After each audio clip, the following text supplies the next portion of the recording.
garant de l'indépendance, de l'unité nationale et de l'intégrité territoriale, je réitère mon engagement constitutionnel de défendre la patrie jusqu'au sacrifice suprême. Bote na bino balandi ya chaîne na bino bolingaka mingi Tindika TV. Babino kaka liboso na bino mwana manyanga o babengaka communément na kata IDPS kombo na penza déjà José Matuvangwa. Futur député otobongisa déjà makambo pona lobi lobi tozala pe na kati ya ndako ango to bila pe Congo kaka ndenge to lobela ngo. Lelo to beta masolo ka mboka na biso ya politique mais mbote na banda singla pesa na mbote na pa ba boss. Oh ba sala ke vraiment mwana manyanga pe azala ma transport ko tambola pa ko masika ko sala émission wana nde ba boss na biso papa Kelly na ndeko mususu o aza boss papa Rifin Kisombe na papi Kelly omona bakoma lokala mapasa moko sangisi bango bakombo papa Rifin Kisombe papa papi Kelly bambote belé talaka kamana manyanga alaka posa transport a route akuna ya koto bino nde bosala kamana manyanga zala yango na ko bossa na bino te bambote belé pe bande ko belé musuba bakozala pe batinda ka balokala ba mama Sarah Lilonga ba mama Marie José Mbombo Metia Kalonji bozai belé mais na mungonga oto epona makambo ba dédicace te epona makambo politika tokolo bana quelques titres sitting devant la CENI Martin Fayulu dit à Kadima qui n'acceptera pas les fichiers électoraux falsifiés pour faire passer Félix Tshisekedi lisusu balobinini nous n'accepterons pas une nouvelle fraude électorale. Voilà titre les bosso basili kopesa ba pesi titre mususu que cache toutes ces manifestations. Est-ce que ce n'est pas un plan B pour les opposants, pour les occidentaux à travers les opposants pour renverser, disqualifier le régime du président Félix Tshisekedi, parce qu'à la veille déjà M. Peter Kazadi avait déclaré que le gouvernement ne reculera pas devant le chantage de l'opposition. Makambo toko beta masolo lelo mokonza mboka ke na mboka Chine bakutani na diaspora toko beta masolo ndenge nini ministre na biso ya intérieur ayambaki gouverneur ya Congo central loenge ba boyelaki Katumbi akena Congo central epesaki bidinga balobi oyo balobaka kaka bakondanaka kaka conclusion me batalaka et bandeli ya introduction te ndenge kaka imuri ya wazekwa alobaki ke en tout cas na okama batu bako condamner conclusion mais fallait pas condamner ka introduction. Alors to kobeta nano mama solo makambo nini papa muya ya lobby wa ministre de l'information nde voyage ya mukonza mboka kuna na kati ya Chine abete masolo na ba diaspora basolo nini lolenge nini papa Peter Kazadi ayambaki gouverneur ya Congo central ba beti ne masolo nini na lolenge nini ba boyelaki Katumbi elekaki ndenge nini pe Herman Cohen ancien secrétaire d'État américain asili ko sala ba déclaration lolenge ba boyela ka ba opposant ko manifester ko kende ko tambola ba province abeti mama kambonaye abeti de ba déclaration ne to kende ko lobela pe marche oyo ba opposant oyo papa Peter Kazadi a critiqué na lolenge na ye to kebeta masolonyo swana to bandina nu papa Patrick Muyaya ministre ya information asili kolobanini pona makambo ba opposant makambo ba osala ba opposant est-ce que bazala nzela to bazala nzela te bana kopi nini loko ni de bomba mina sewana pona Patrick Muyaya ministre information asili kolobaboye miser sur les chaos par peur des élections est une grosse erreur stratégique. Une vidéo choquante où l'on entend la voix de Fayulu crier, ramasser les pierres et pourchasser les policiers à Lingala. Bolo kote mabanga, bobuaka na ba policiers sur Twitter. M. Patrick Muyaya a souligné que cette vidéo dévoile clairement un plan de la violence planifié par les opposants, afin que les manifestations organisées par l'opposition qui condamnent l'Union européenne, les États-Unis et le Royaume-Uni, la CENICO, et que ces organismes, l'Union européenne et le Royaume-Uni, condamnent aussi Fayulu pour avoir commandité à ces manifestants de jeter les pierres sur les policiers.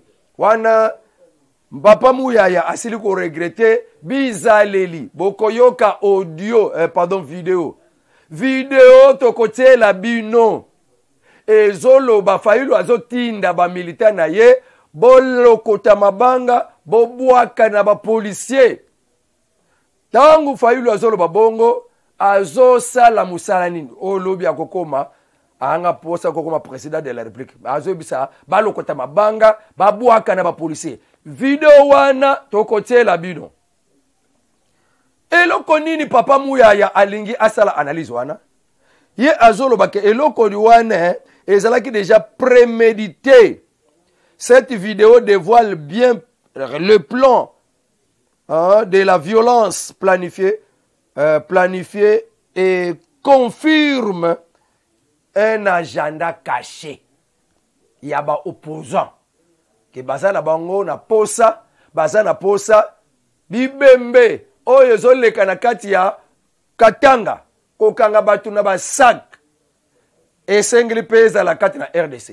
Ba planifier ke batu bakufa bona batiela ngona mutu ya mkonza mboka ya ngwana papa oyo azo dénoncer pa yebisi Union européenne ayebisi États-Unis ayebisi Royaume-Uni ayebisi batu ya CENICO o bazo condamner ba policier ndenge basali violence na ba manifestants ayebisi bango bolanda nanu video wana pe bokende ko condamner pe Fayulu ndenge akotinda batu balokota mabanga babwaka na ba policier parce que policier azoki 27 policiers bazuki babandaka bongo se défendre te batalaka ninga babamba bango mabanga yo koko kabongo.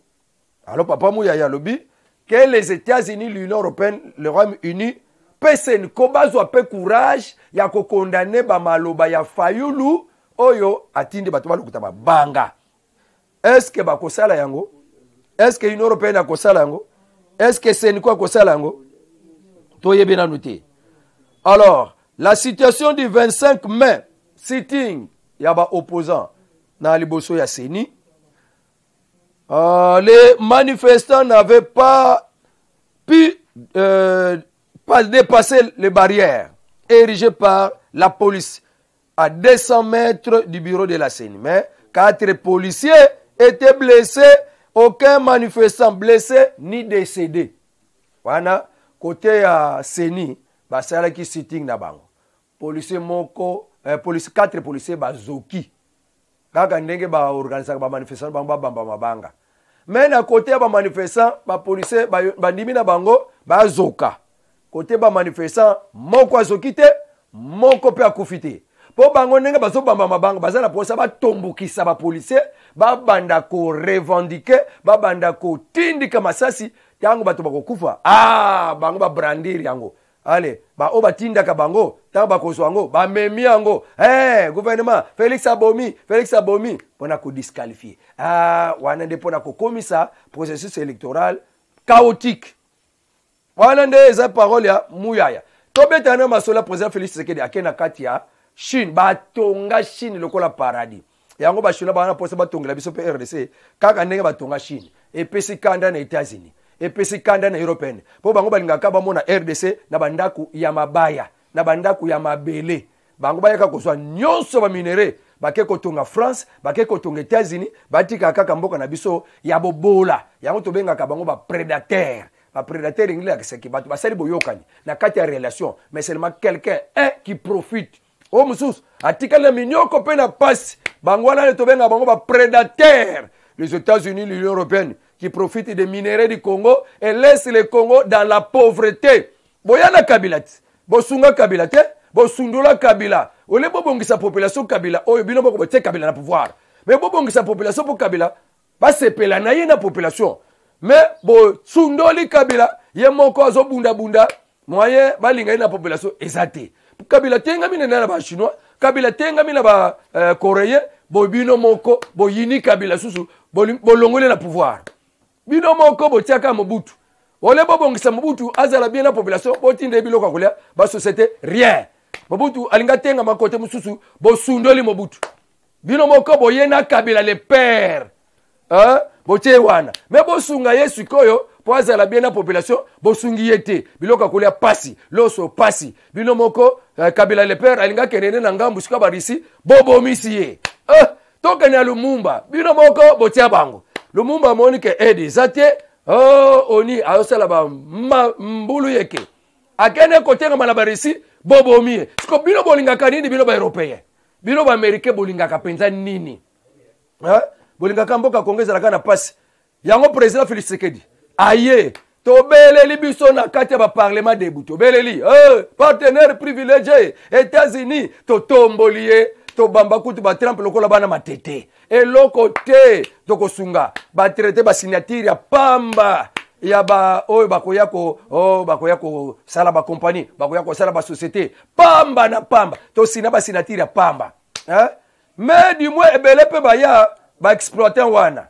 Balinga baya kotonga na Congo, balinga baya kosala misala na Congo, mais bazalaka pe freiner na ba cabinet ministériel po ba cabinet ministériel pe freiner ba exploitant o balinga ka baya kosala na Congo. O 10%, o 20%, o 30%, mutazala mbongo na ye. Aye kosala musala. Bo senge na lumbongo.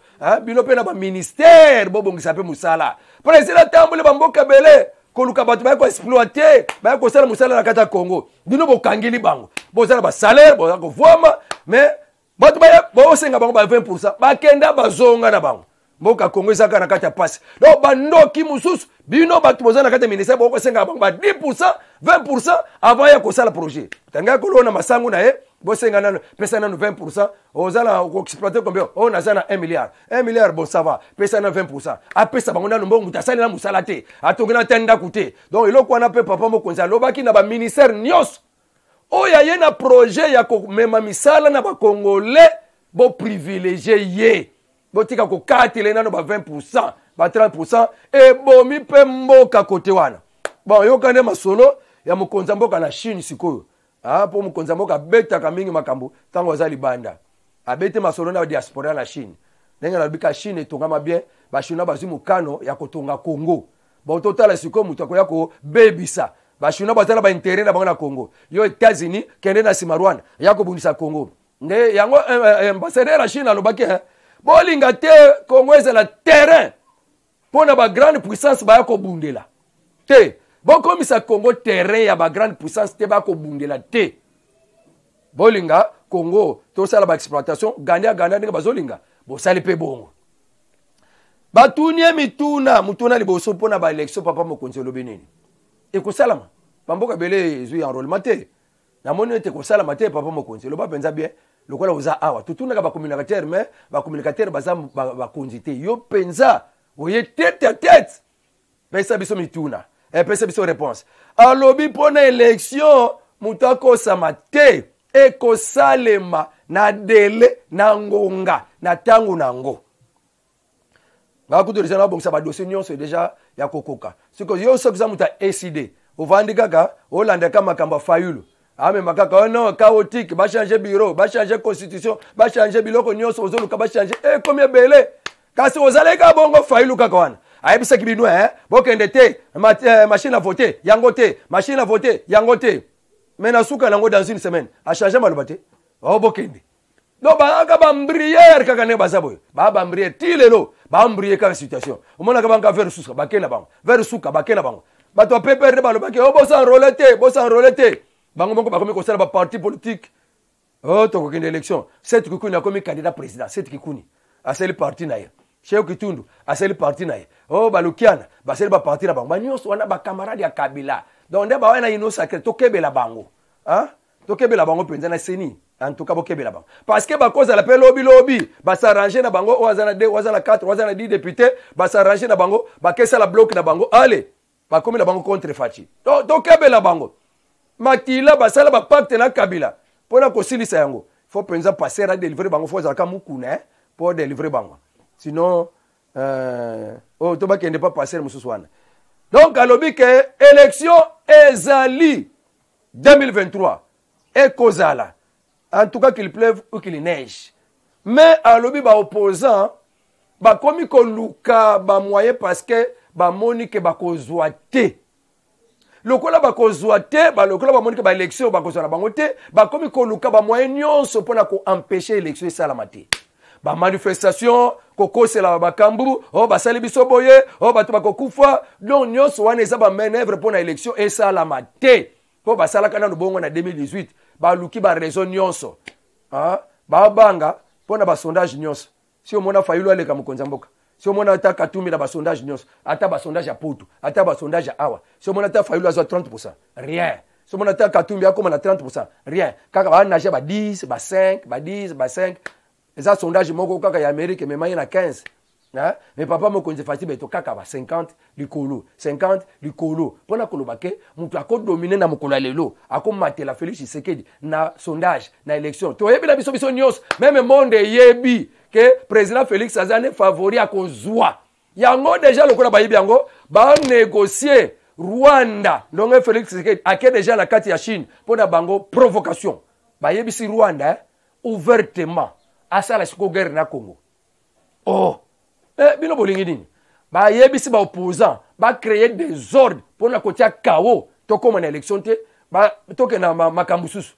Wani makamba lobi. Ça ce sont les occidentaux, ba zo ko entraîner ba opposant, ba sala biloko wana. Preuve en que makambu nyonso ba opposant ba osala. Oh, ba bomi, oh ba sali boy. Ah voyez, ba Senko a condamné. Union européenne a condamné. Mais bino waze kwa lobaki vous condamnez seulement la conclusion. Mais vous ne condamnez pas l'introduction. Mwana wana bozolo ba mwana wana ba violenté. Mutabambi soda libanga. Mwana wana azali boso ya ba mikolo. Ye mutu au front pona ko bamba batu mabanga. Atanga mwana wana. Soki abamika libanga na za soda. Makambo basala ke na koleka kutu. Nga kutu posa kutu na boma ye. Wana kutu basale kaka, donc basale kaka bien ka babete kaka. Ma frappe wana kaka zwaki, ba mona ngo on a violenté. Yebini ba soda ni na France ba violenté batu. Na mona na ba image ndele ba policier français ba obeta ba manifestant, mais wana ba lobela kangote. Combien ba MONUSCO ba beti batu masasi bu portant. Nana condamné. Siko munoko ya MONUSCO abandiko bimisa pe munoko fio to la pe munoko. MONUSCO bitu keita o fio to la pe munoko. Oh non, la police a violenté, nous condamnons. Yo bato bomisa la kasindi wana. Hein? Bato bomisa kuna kaka na Nord Kivu. Na côté Goma wana. Na kaya ba déplacer. MONUSCO a tué combien de personnes? Le MONUSCO peut commencer à parler. La MONUSCO commence à parler, condamner la violence. Quelle violence, oh yo MONUSCO a salé là. Il a même tué.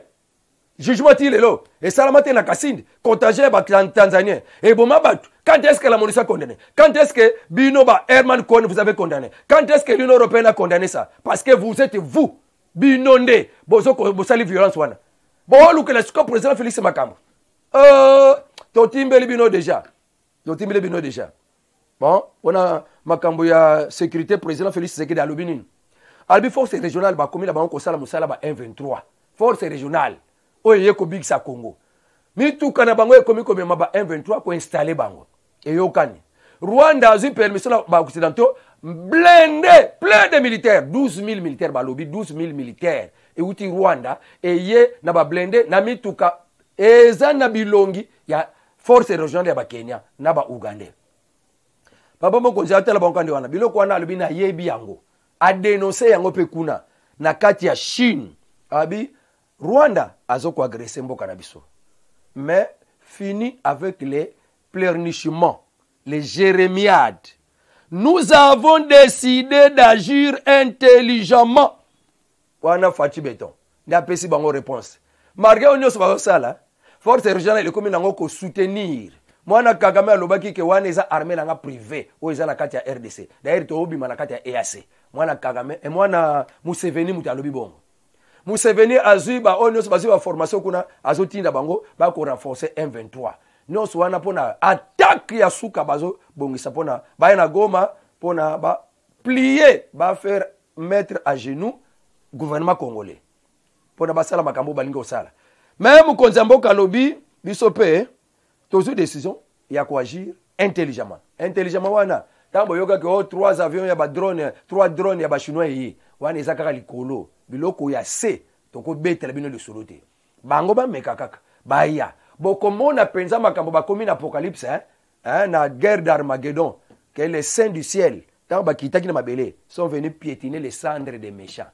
Ba onyoso wana bazala 30 000, 12 000 ya EAC, 12 000 ya euti na Rwanda. Bakozala putulu, ils vont être calcinés.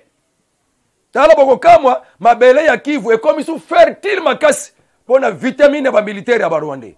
Wana ne toyebi sabino parce que ndenge tozaboye la Russie est aux mains de Dieu. Natangwa suka prophète Branham oyo américain atikala ko lakango que dans les derniers jours, dans les temps de la fin, la Russie sera aux mains de Dieu pour punir les États-Unis et les alliés. Et ça sera la fin du monde. Il y a 3 attaques. Wana zobi sabino makambo Branham atikalo ezala mikanda na ye. Il y aura 3 attaques. La Russie va envoyer d'abord la première attaque na États-Unis. Deuxième attaque na ba allié na ye obazana Union européenne na Rome. Troisième attaque allié musu Israël. 3 attaques oba kobengaka Armageddon. 3 attaques calcinées. S'attendez ndenge kitiwana ekobalusa France mobimba e balusi yango. Ba baluki pum bakundi bang France nyos na lisasi moko bombe moko ya Satande. Bon, atinda siko 20. Usuka wapi? Ba bomba kaminduke na ete Russie. Mukolo Russie mikolo yo ana kati ya vrekanda abi mukolo kaka ikere na kolonga biso. Yeba que c'est la fin du monde. Dieu ne permettra pas que la Russie dans ses mains balonga ye. Ça sera la fin du monde. Et nous approchons à ça. Wana journaliste ya Russie mtalo babongo. Donc bilo musu bozo créer boye et que nango et me biso la fin du monde. Et ambassadeur alobaki yango ne faites pas de la RDC un terrain de combat de grande puissance. Donc ndewane la RDC est mutasili sabitumba ya deuxième guerre. Boye bakango, la RDC n'est pas un pays comme le Mali. So ba oko kakaka ko tungisa RDC, la chose va décapiter. Mokonzi mboka batunie mutuna. Pona makambu ya ba violence o ba policier na ye bazo sala. Réponse à lobby que ba policier o yotozana bango. La violence policière, pendant 18 ans, on a recruté des gens, on a recruté des policiers qui n'ont pas eu de formation. On les a donné l'habillement, l'uniforme de la police. Les actes de barbarie, les bavures remarquées par les policiers pendant la manifestation du 20 mai 2023 résultent de la mégestion du régime passé. Ces policiers terrorisent la population. Je suis au courant de ça. Et la population congolaise est victime des actes de barbarie de cette police. Moi et mon gouvernement, nous avons hérité des gens que nous essayons de recadrer, de renforcer des capacités et de redresser leur niveau. C'est pourquoi nous avons relancé une académie de la police. Balokota batu kaka balati bango na baba policier akomi pe ko sala na souciat akomi pe ko sala na commune balokota sans intelligence sans instruction baza leloti na ba souciat babenga bango ba éclaireur bazui kaka kulu na moko be bazui kaka poza homme fort na kati ya quartier bazui akomi éclaireur bakomi ko tambola na ba policier ko faire la loi na yoka ki lelo lobby mikolo ele kaki ka bayiba ki église moko na Kimbatseke côté na biso na quartier baumbu na yiba ki église moko biloko na bango nyos policier azolo papa bakulu na mikolo bosali désordre te biso tozolia te bosala désordre po biso tolia pourtant basala ka désordre ba police bakoyeba ko kanga ba innocent wana avant babima akopesa mbongo la police alliée donc bakulu na bakoma ko sala bango désordre bango bayeba kangi ba innocent donc c'est ça mokonzi mboka zolo bake eza fruit ya régime passé tozo subir nous sommes victimes mais tosali bango académie bayekola faut bayekola police so bazuyo bakoto école 3 ans au kota na classe ata 2 ans ozuma notion oyebi kotanga te batangisio ba yebisone balobaka français ba ebele bazawana français na mutu ezate ka lingala pe ya busoto donc mokonzi mboka zongisa ki ba réponse que ça n'est pas si ya régime oyo to utilango Papa Peter Kazadi abengisaki nani gouverneur ya Congo Central. Ndenga kangelaki gouverneur ya Congo Central Katumbi akota na Congo Central te. Basali masolo 2 heures du temps. Atune ponene okangelaki Katumbi akende Congo Central te. Mais yambote kutu gouverneur bazong sa ba réponse. Bango moko na matadi. Basali marche pona koloba Katumbi ani atawa te. Bokomona opela kata bilili. Katumbi ani atawa te. Tolin Katumbi te. Pour la kati ya discours na Papa Peter Kazadi alobike makambo ebele oboko mona kakuna na kati ya Katanga batu kokanga batu na basaka koboma batu nyonso wana eza ba opposant baza na posa élection te bazo linga ba troubler situation ba mobondo ekomi déjà na Congo Central ba mobo mbororo ekomi déjà na Congo Central biloko wana nyonso tozo linga te Papa Peter Kazadi ayebisi a révéler makambo zo le kana Katumbi ezande ba opposant bangone ba bomisa batu kokanga batu na basak ko bomisa baluba safu wa détailler ngo kona na kati ya tribunal bi baluba tokolanda bango Félix Ndemu tabomisa chala mwana baluba tokolanda bino est-ce que c'est qui problème baluba tango tambola ki na bino ba marche na bino omoni ke safu a révélé que ceux qui baluba bazo kufa na kati ya Katanga ba okanga bango basak ezande bango Papa Peter Kazadi a révélé ngo Kezane makamozele kakuna babo mabatuna kuna Katanga ko kangono basak ce sont les opposants ba sala bango pona kotia désordre na katamboka insécurité instabilité mais alobi que on ne laissera personne s'aimer la mort ou la désolation en RDC au nom de la liberté d'expression wana Papa Peter Kazadi mutazo sala ba déclaration alobi pe makamba Moïse Katumbi alobi makamba ba milicien ya Mobondo Peter Kazadi alobi, il rejette toute implication des autorités gouvernementales de cet incident. Je ne suis pas venu dans ce ministère pour museler l'opposition, même la démocratie.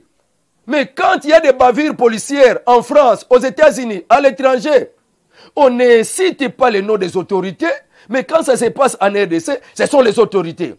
Le gouvernement de la République, garant de l'ordre public, n'attend pas se laisser faire, ni s'intimider, ni céder au chantage de l'opposition qui consiste à dire que le pouvoir de Tshisekedi est un pouvoir dictatorial qui opprime la population, qui étouffe les libertés. Non, je condamne tout acte de violence aux manifestants, même à la police, donc à la force de l'ordre.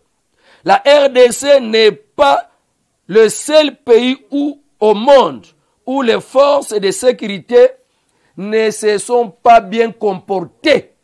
On a vu cela en France, aux États-Unis. On tue les citoyens américains par les policiers, mais jamais on a cherché à mettre ça sur le dos des autorités. Mais en RDC, lorsque les éléments de la police se méconduisent, on accuse l'État, on accuse les Congolais, on accable les chefs de l'État. Le ministre de l'affaires intérieures a dévoilé que makambo nyonso ezosalama wana eza nde baopposant bazomanipule biso tokosede te.